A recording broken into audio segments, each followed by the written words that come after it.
Shabbat Kodesh, Parashat Kitetse. Alors c'est la deuxième paracha du mois de Elul. On est déjà Kitetse, on est déjà en chemin.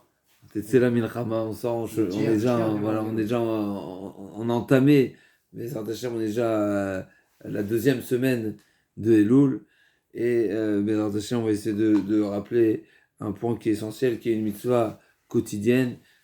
D'abord, dans cette paracha, on pourra constater que c'est la paracha dans laquelle se trouve la grande partie, c'est la paracha où on se trouve la plus grande partie, le plus grand nombre de mitzvot de toute la Torah, qui est d'un nombre de 74. Il y a 74 mitzvot dans la paracha, donc plus de 10%, n'est-ce pas, presque, n'est-ce pas, hein, sur les 613.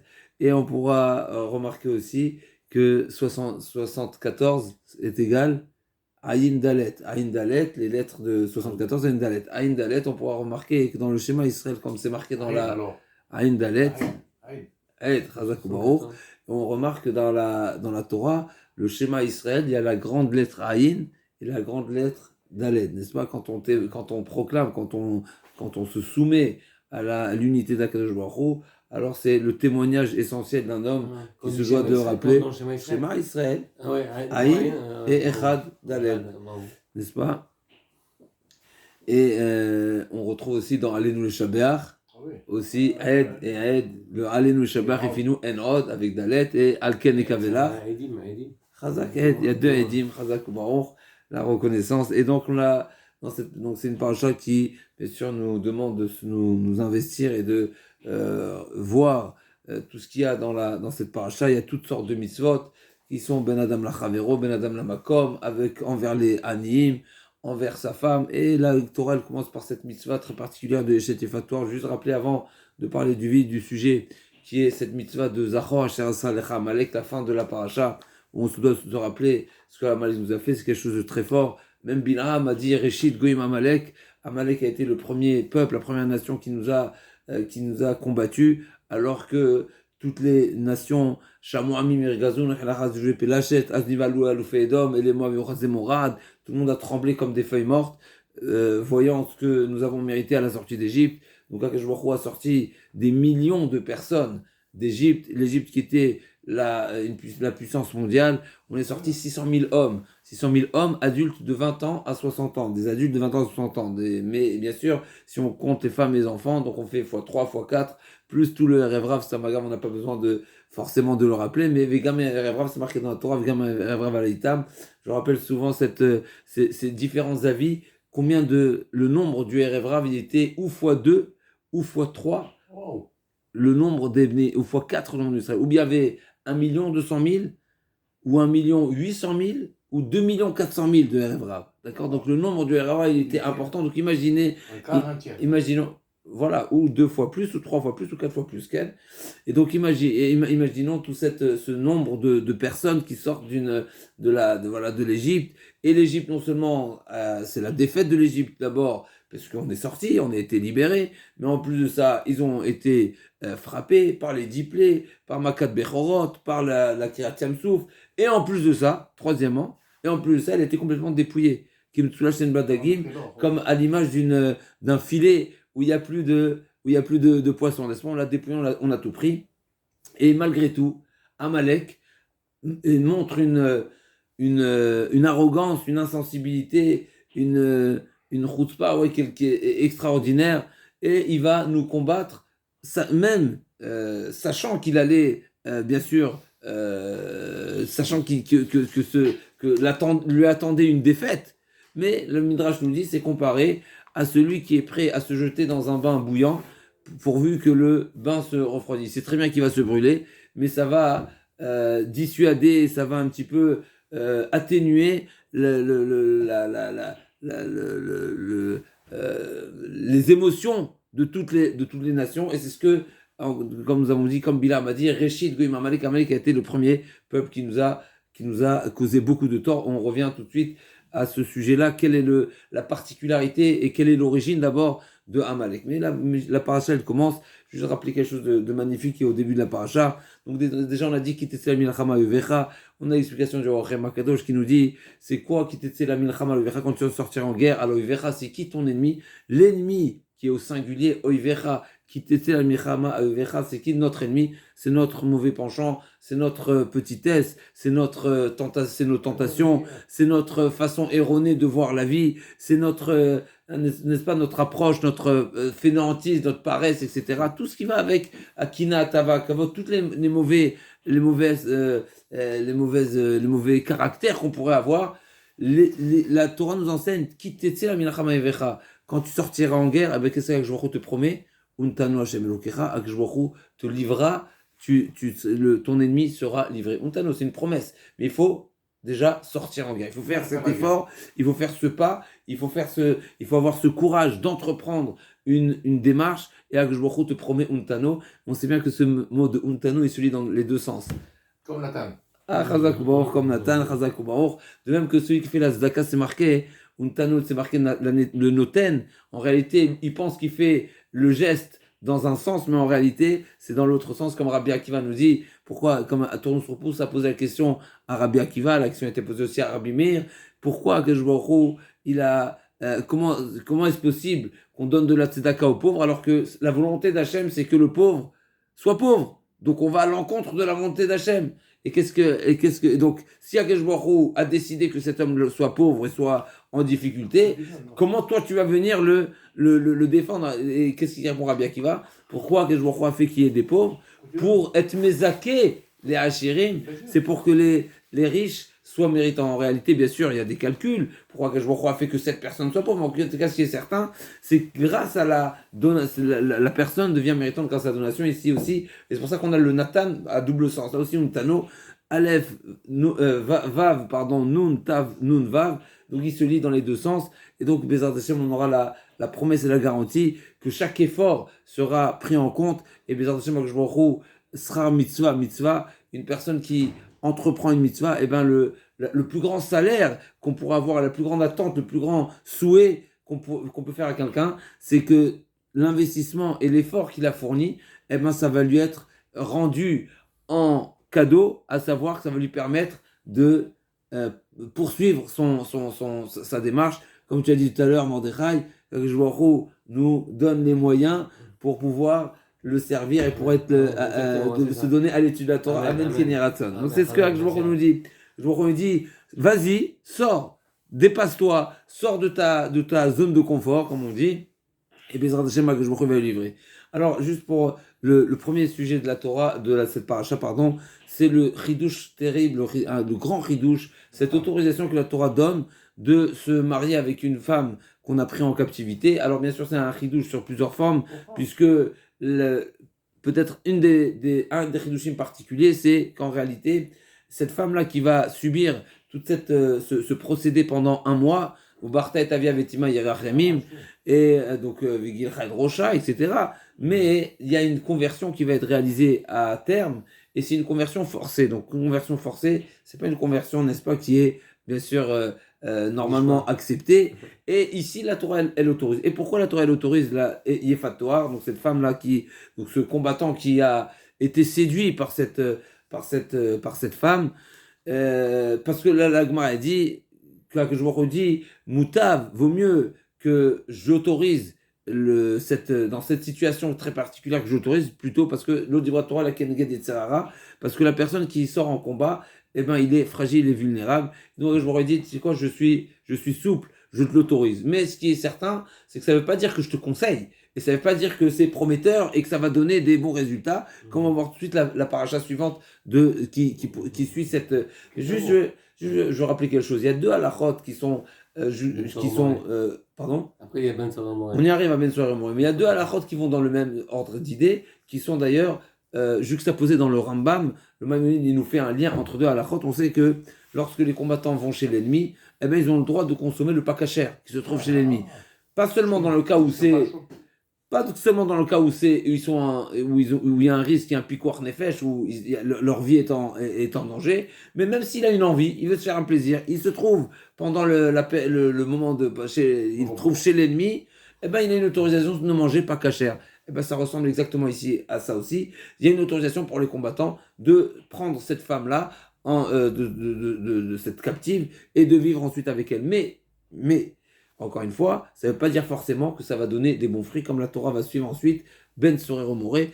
Malheureusement, ça pourrait plutôt, peut-être même probablement, donner naissance à un enfant qui est indiscipliné, pas seulement indiscipliné, mais c'est qui vole l'argent de ses parents et il va consommer de la viande et du vin d'une manière sauvage. Et la Torah dit, cet enfant-là qui a tout juste 13 ans, eh ben, il sera condamné à mort, il devra être lapidé. Pourquoi? Parce qu'il va finir, une personne qui est à cet âge-là, déjà, il a un comportement pareil, eh ben, il va finir par dilapider l'argent de ses parents, et il va être addict à ce mode de vie, et donc ses parents n'ont plus d'argent, puisque voilà, il a déjà, une fois qu'il aura dilapidé l'argent de ses parents, eh ben, il va finir par être menacé métabriote, il va se mettre au carrefour, et faire comme les pirates, et il va dilapider, il va tuer, il va violer, etc., tout ce qu'il pourrait faire pour donner Zolel Vesové. Voilà, c'est une consommation vraiment vulgaire, grossière, et non, on va dire, dans des conditions lagma, dans Sanhedrin nous détaille de quelle manière il mange avec Rabourat Anashim.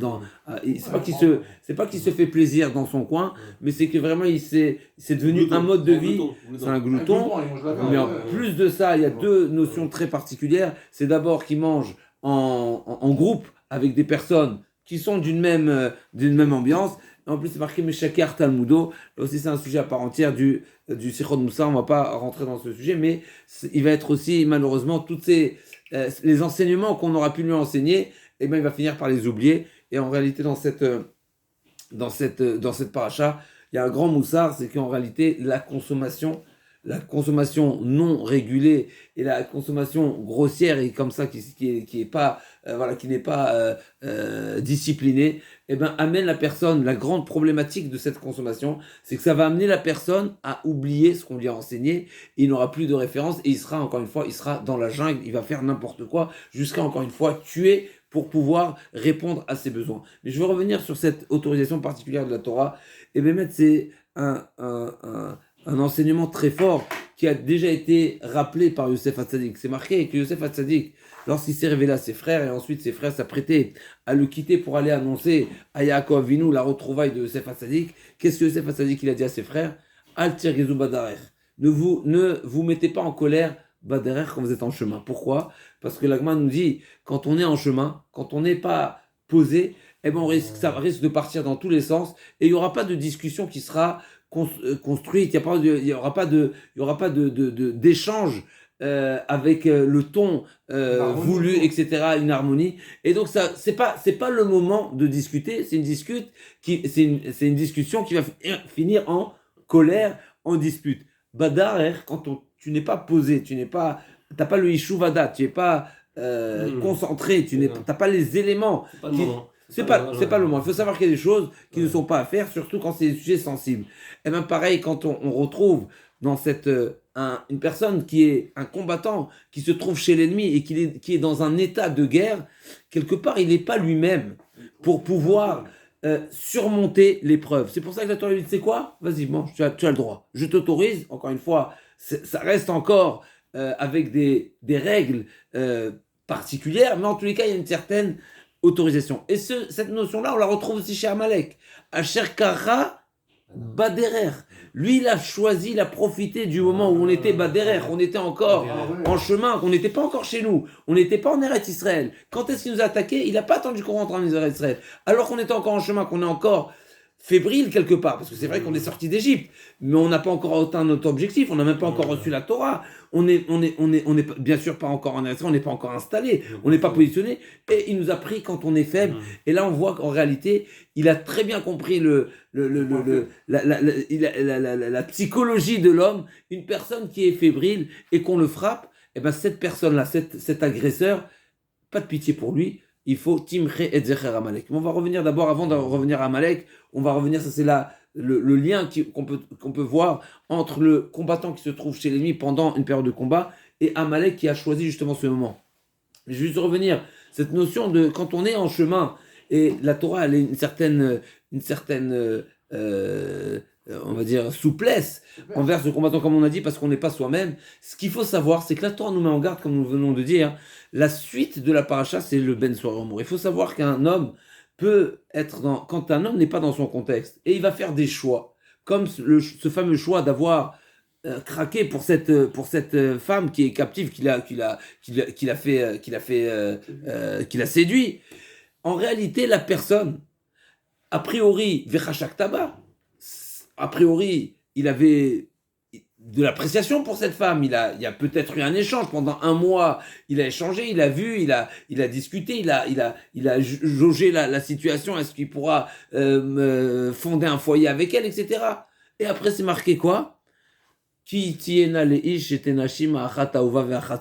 réalité, il va finir par la haïr, c'est la salle des parachiotes, il risquerait de la haïr, et en réalité, au contraire, il va réaliser qu'il avait une femme qui était juive, qui était de bonne souche, n'est-ce pas, qui est elle, c'est la femme qu'il aime en réalité, et celle-ci, c'est une femme qui n'aime pas. Mais qu'est-ce qui s'est passé? Comment il y a eu ce revers de situation? En réalité, c'est justement, malheureusement, quand on n'est pas dans notre élément, et on fait des choix, eh ben, on va faire des choix qui en réalité, ils sont pas justes, ils sont pas exacts. Et quand on va revenir à la vie de tous les jours, quand on va se positionner, eh ben on va réaliser que le choix qu'on a fait, eh ben il était un choix en réalité qui n'est pas de notre niveau, qui n'est pas pour nous, qui n'est pas idéal, qui n'est pas quelque chose à faire, mais c'est seulement pas ma situation qui était malheureusement comme nous avons fébrile et pas dans mon élément, on était bas derrière, on était pas dans le combat, qui m'a amené. Et ben qu'est-ce que ça va donner comme résultat?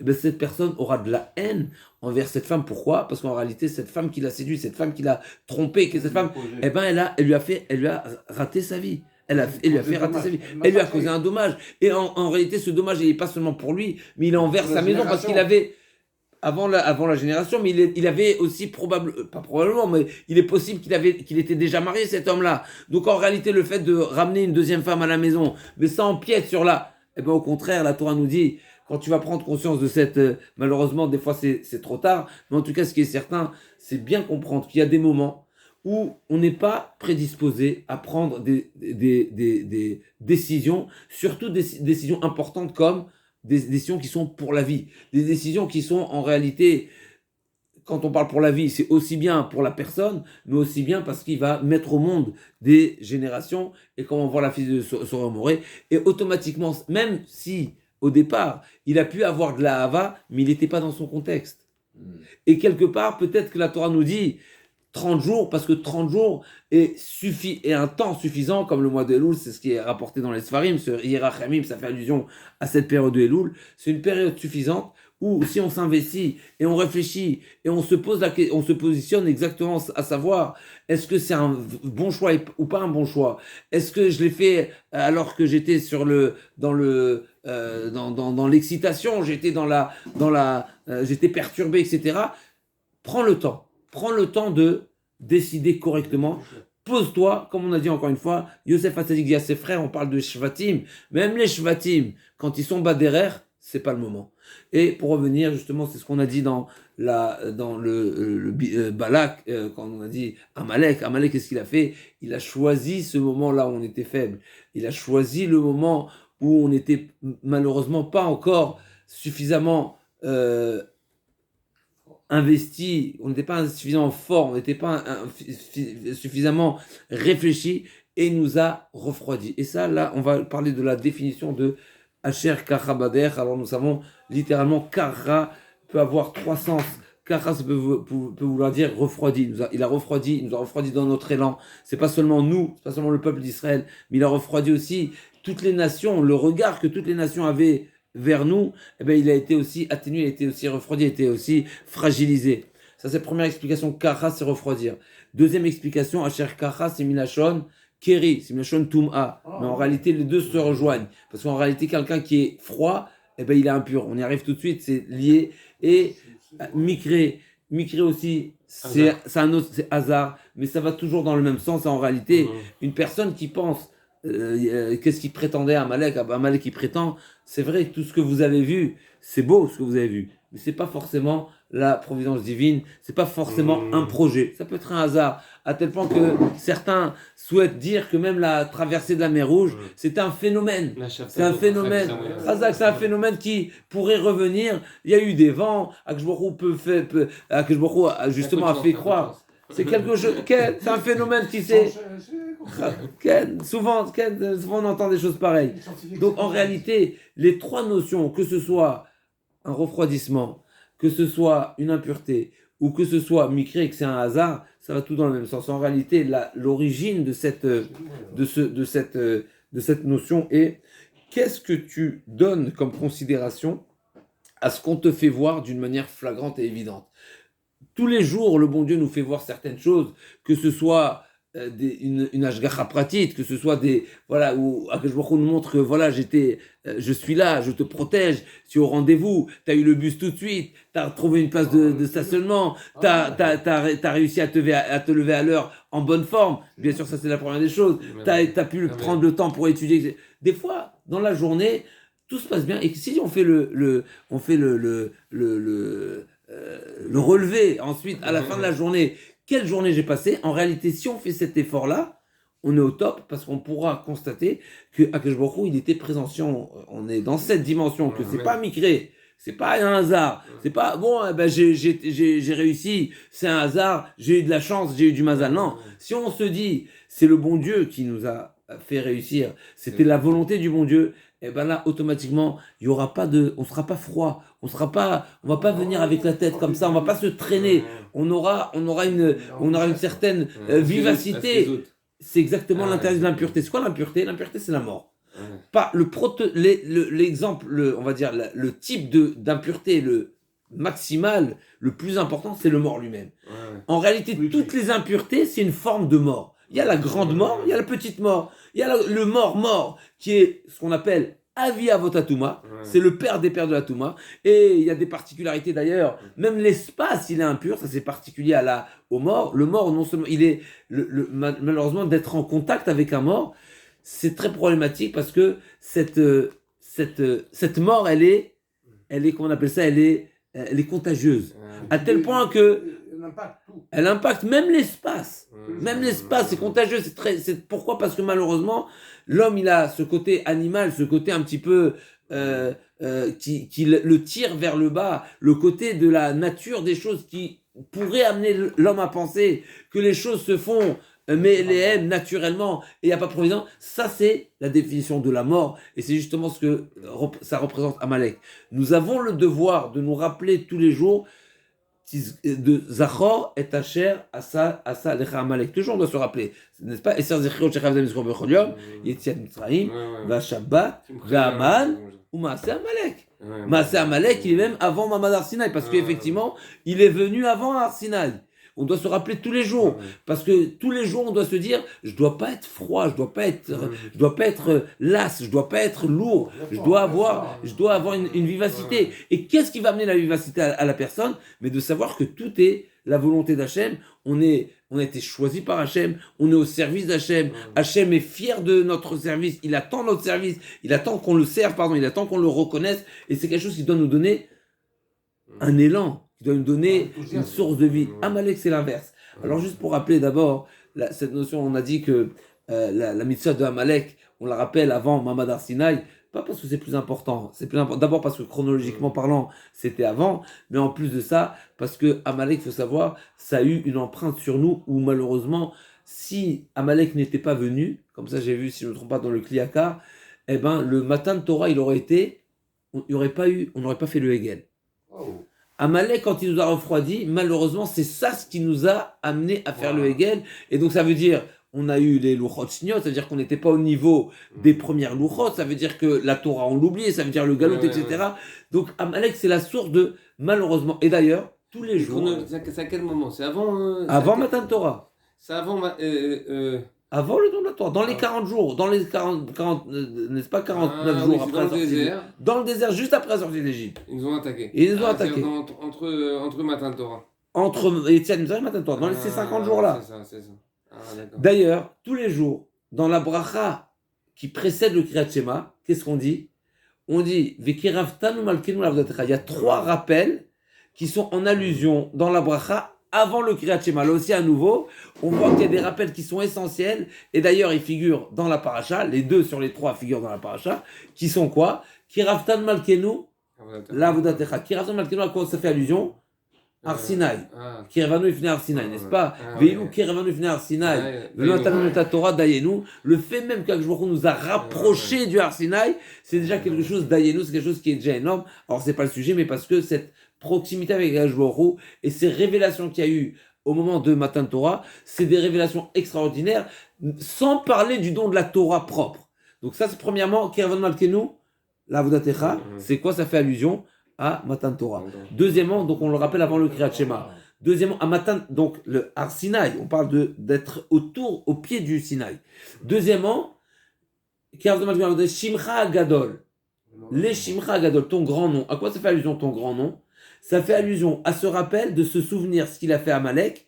Pourquoi, quel est le lien entre le grand nom d'Akadosh Baruch Hu et Amalek? Parce que c'est marqué dans la Torah, Kiyad al-Keska, Milcham al-Hashem ba'Amalek midordor. Tant qu'Amalek existe, alors en akise shalem, ven shmi shalem. Le Kiyad al-Kes, c'est pas marqué kissé, c'est marqué kes. Kes, c'est un kissé sans le Aleph.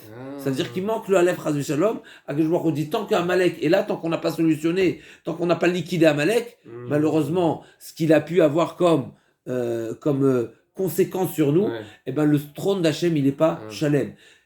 K, Yudke, c'est pas marqué Yudke Vavke, En Shmi Shalem. Quand on dit Vikiravtam Adkenu le Shimcha Agadol, c'est qu'effectivement au moment de Matan Torah, on a pu être proche d'Akadosh Baruch Hu et voir son nom Shalem, puisqu'on a vu Akadosh Baruch Hu il a ouvert, c'est marqué qu'Akadosh Baruch Hu il a ouvert les cieux, les Elyonim et Tartonim, on a vu En Od Milevado.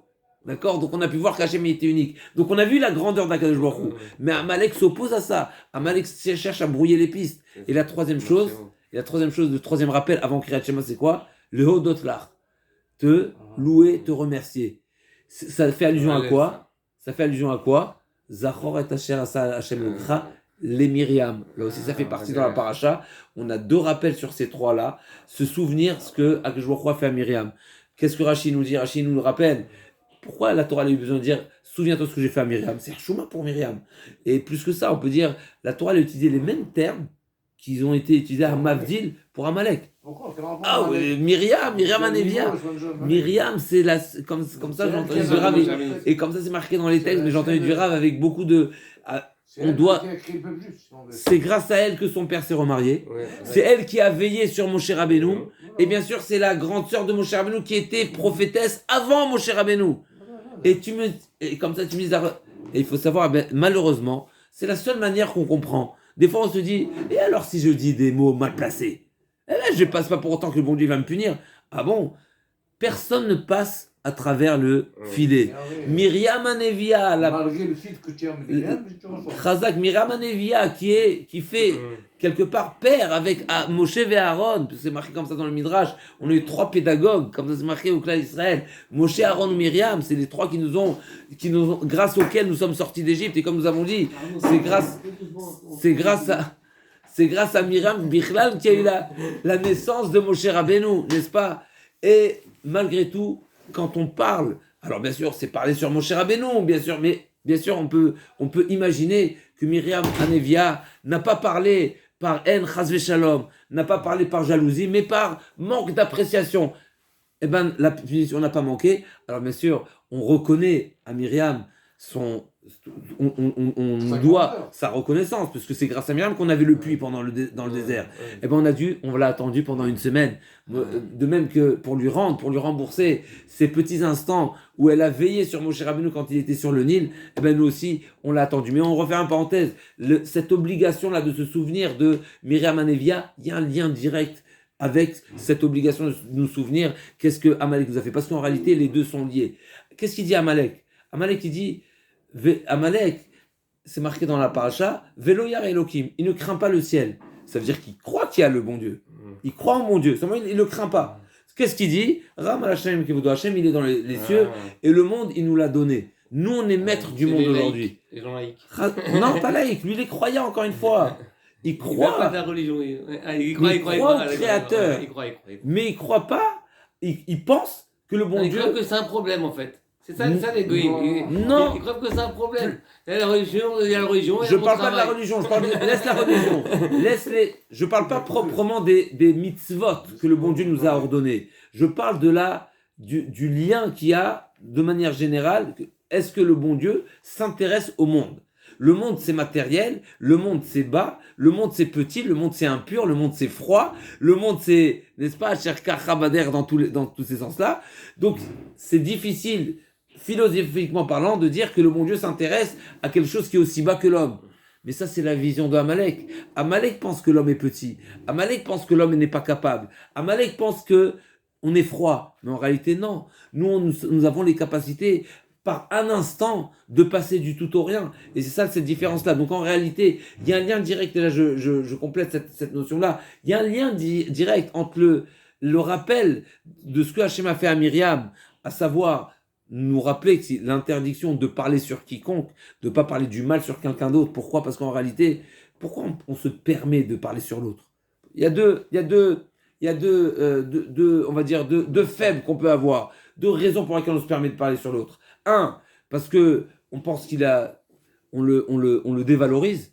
Ça veut dire qu'on le sous-estime et on va profiter de son faible pour le dire, regarde comment il est nul. Mais en réalité, ok, tu sais quoi, admettons mais c'est que ça, c'est cette personne, il a que ce défaut-là, il n'a pas de qualité. Et même s'il a pas encore de qualité, mais il a un potentiel.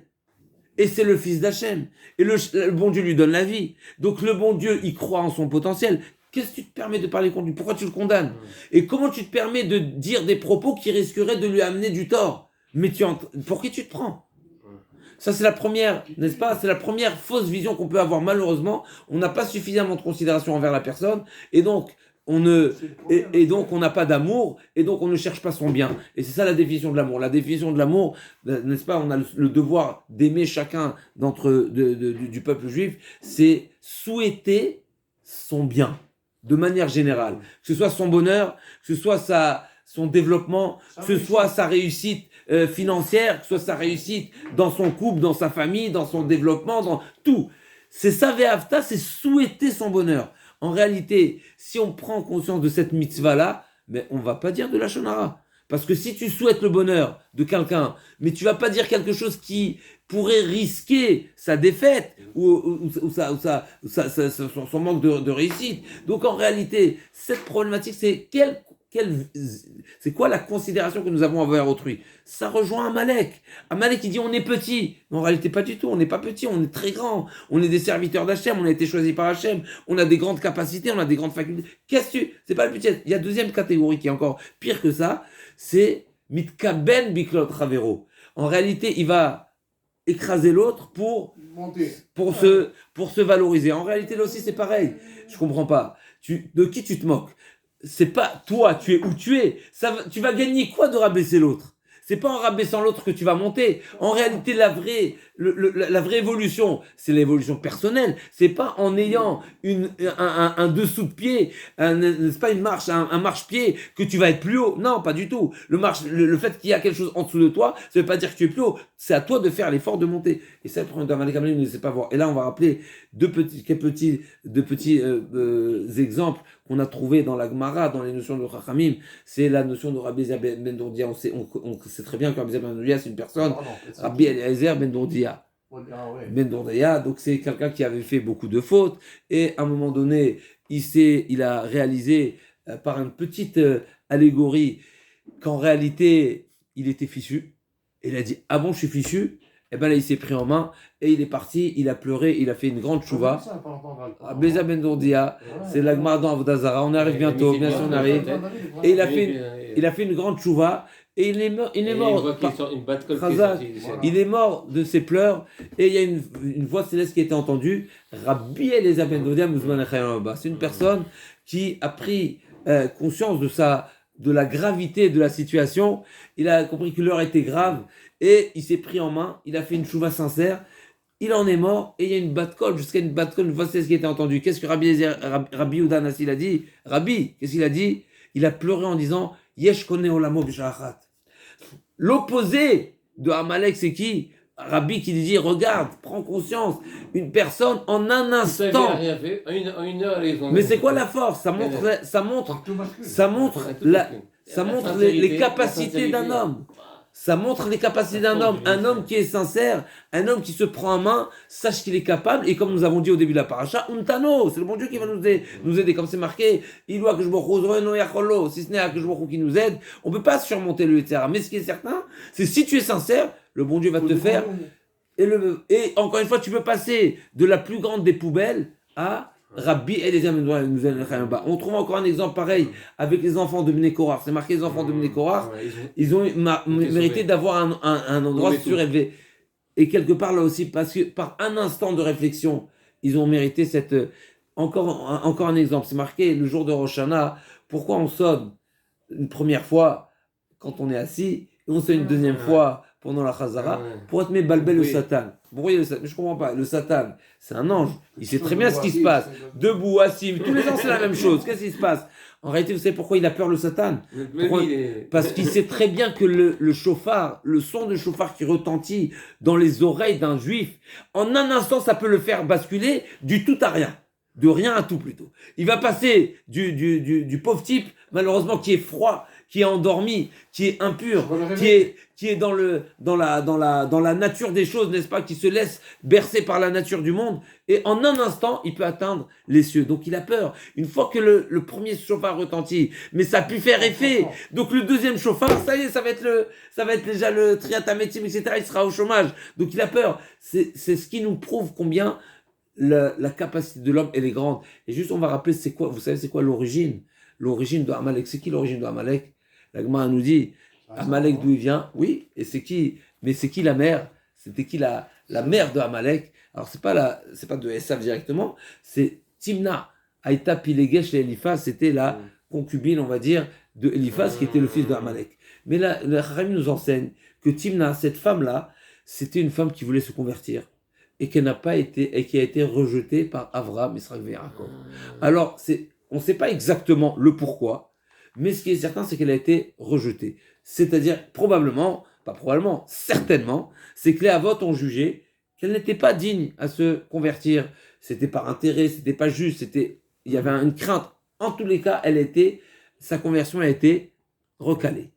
Et c'est marqué, les Chachamim nous disent, c'est vrai que certainement, elle ne méritait pas la conversion, mais ce qui est, entre guillemets, reproché au Havot, encore une fois, c'est qu'il a été repoussé.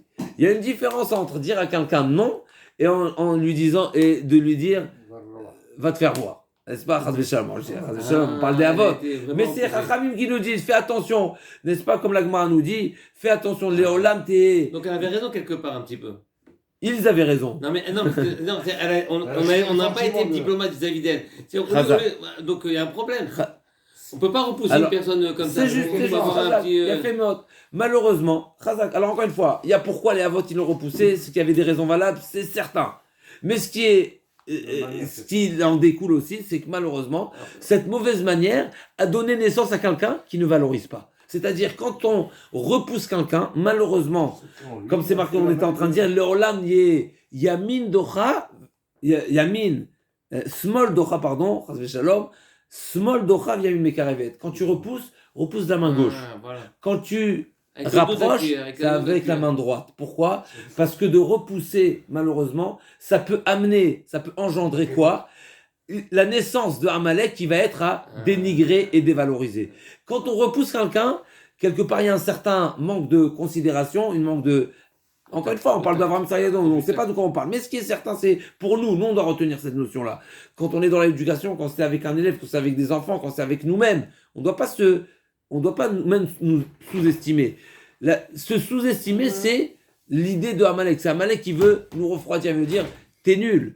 Il veut dire t'es pas capable. Il veut dire de toutes les façons t'es impur. De toutes les façons ça arrive. De toutes les façons ça arrivera. Ça c'est Amalek. Nous on doit sortir de Amalek. On doit se dire, et justement grâce à quoi on va sortir de Amalek? On a deux secrets dans la paracha qui vont nous aider de sortir d'Amalek. D'abord, savoir exactement c'est quoi Amalek. Amalek, c'est quelqu'un qui pense, comme nous avons dit, Asher Kachabader, il souhaite nous refroidir, il souhaite nous impurifier, il souhaite à dire que tout est naturel, c'est pas la providence divine. Et nous, en réalité, on doit dire non, au contraire. Si si on est conscient, chez Ma Israël, Aïn Dalet, n'est-ce pas, de la paracha, si on est conscient qu'Hachem Echad, c'est-à-dire que tout ce qui se passe sur terre, à chaque instant, à chaque détail, c'est la providence divine, et bien automatiquement, il n'y a aucune raison de se dire d'être froid, et il n'y a aucune raison automatiquement d'être impur. L'impureté, c'est la mort, l'impureté, c'est quand tu penses que la chose vit par elle-même, la chose elle est naturelle. Quand il y a quand il y a la présence d'Akash Baruch Hu, c'est la source de vie, il n'y a pas de mort. Maintenant, c'est quoi les deux peut-être conseils qui vont nous permettre de sortir de Amalek, puisque comme nous avons dit, Kiyad Keska, le Kissé d'Hachem, Hachem nous attend, il manque ce petit Aleph, et il manque ce Yudke, n'est-ce pas, Yudke, Vavke, il manque le Vav et le He, qui est notre partie de la mitzvah. On sait que mitzvah, n'est-ce pas, comme ça, je pense que c'est au nom de Rachem Akadosh, si on inverse le même et le tzaddik avec une certaine manière de changer les lettres, c'est Yud et He, n'est-ce pas, parce que si on Atbash, si Aleph, le parallèle de Aleph, c'est le Tav, et le parallèle de Bet, c'est le Shin, et le parallèle de Gimel, c'est le Resh, le parallèle de Dalet, c'est... Et le Kim aussi, c'est un peu... Si on a le parallèle de Aleph, c'est le Tav. Le parallèle de Bet, c'est le Shin. Atbash. Donc le parallèle de Tzadik, c'est quoi? C'est He. La cinquième lettre. Répétez ça, parce que je n'ai pas compris. Atbash. Aleph, Tav, Bet, Shin. Pourquoi Bet? La deuxième lettre. Ah, d'accord. Et l'avant-dernière lettre, c'est Shin. Et la troisième lettre, c'est Gimel. Ouais. Les trois lettres avant la fin, c'est quoi? C'est Resh. Ouais. Quatre lettres, la quatrième lettre de l'alphabet, c'est Dalet. Ouais. Donc la quatrième avant-dernière, c'est quoi? C'est Kouf. Ouais. Kouf, Resh, Shin, Tav. Ouais, donc avant le Kouf, il y a quoi? Il y a le Tzadik. Ouais. Le Tzadik, c'est la cinquième lettre avant la fin. Et la cinquième lettre du début de l'alphabet, c'est le He. Donc le He et le Tzadik, c'est des correspondants. Ah. Et le Yud, c'est le même. Ah. D'accord, il y a le Nun au milieu. Donc ça, c'est à retenir, n'est-ce pas? Donc il y a le Nun au milieu. Donc on a le Atbash. Donc dans le mot mitzvah, il y a Yudke Vavke. Ah. Il y a la partie cachée et il y a la partie dévoilée. La partie cachée, c'est la partie du bon Dieu, c'est Yudke. Qu'est-ce qu'il nous reste à faire, nous? La partie dévoilée. Le Vav et le He. Quand c'est marqué Kiyad Keska, ça veut dire que le nom d'Hachem, Chaz Shalom, il y a seulement la moitié du nom d'Hachem. Donc qu'est-ce qui manque? Le Vav et le He. Yudke, Vavke, il manque la deuxième partie. Le Vav et le He, c'est notre partie à faire. Donc c'est à nous d'agir. En réalité, on a les moyens, par l'action des mitzvot et par la réalisation de notre devoir et par la croyance en Hachem, on va compléter le nom d'Hachem. C'est-à-dire qu'on va le compléter parce que le bon Dieu, il nous donne une part à agir. N'est-ce pas? C'est la Bechira, c'est le libre arbitre. Kaviachol, on est, par notre action, on va compléter le nom d'Hachem. On a dit, il y a deux secrets dans la Torah. Premièrement, Kitetse la Milchama. Sors, vas-y, entreprends. Untanu, Hachem, il va te livrer. N'est-ce pas? Deuxièmement, se souvenir, il y a beaucoup de messages dans la paracha, mais deuxièmement, ce qu'on a soulevé aujourd'hui, c'est le rappel, Zachor, Tachar, Hachem, les Myriam. Sache que si tu as de la considération envers chacun du peuple d'Israël, et sur toi aussi tu vas avoir la considération, tu as des capacités, tu as des moyens, valorise-toi, ben tu vas parler sur personne. Si en réalité tu parles sur quelqu'un, c'est qu'en réalité ça révèle que tu n'as pas de considération pour l'être humain, tu ne lui fais pas crédit et tu te permets de le dévaloriser ou de ne pas prendre en considération le risque de Chaz Shalom lui causer du tort. Si on se souvient de ces notions-là, eh ben c'est exactement comme ça qu'on combat Amalek. Amalek, c'est une mitzvah de le combattre Amalek, mais c'est pas l'essentiel du combat, c'est pas le combat physique. Comme nous avons dit au début de la paracha, le Rachem Akadosh nous dit, Kitetsela milchama aloivecha, il faut sortir en guerre contre notre propre ennemi qui est proche de nous. C'est qui l'ennemi qui est proche de nous? C'est notre état, c'est nos faibles. Et pour revenir et conclure avec cette notion de la shonara, on a dit tout à l'heure, pourquoi on parle sur quelqu'un? Parce qu'on le dévalorise, ou bien parce que je veux monter, je veux me sentir bien par rapport à l'autre. Je comprends pas.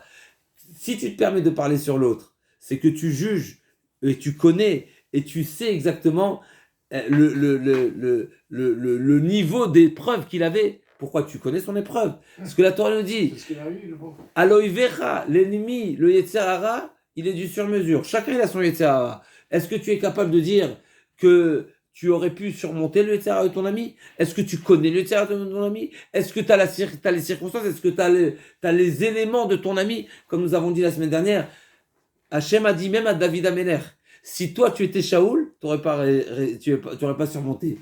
Alors, encore une fois, on parle des hommes qu'on ne connaît pas leur valeur, mais ce qui est certain, c'est que regarde ton assiette.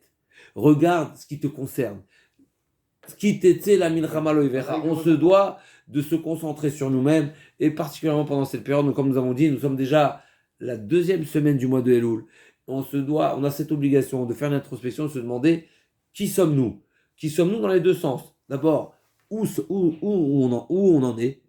Qu'est-ce qu'on est capable de faire et qu'est-ce qu'on n'est pas capable de réparer? Si on fait cette démarche, on sera zoré, Shana Tova Moutuka, on va être zoré à un vrai Timchet Zecha Amalek, à annuler l'idéologie d'Amalek qui est nous refroidir, et bien on sera zoré d'être Mashlim le Kissé et d'être Mashlim le nom d'Hachem Amen Kenerat. Amalek, c'est Gematria.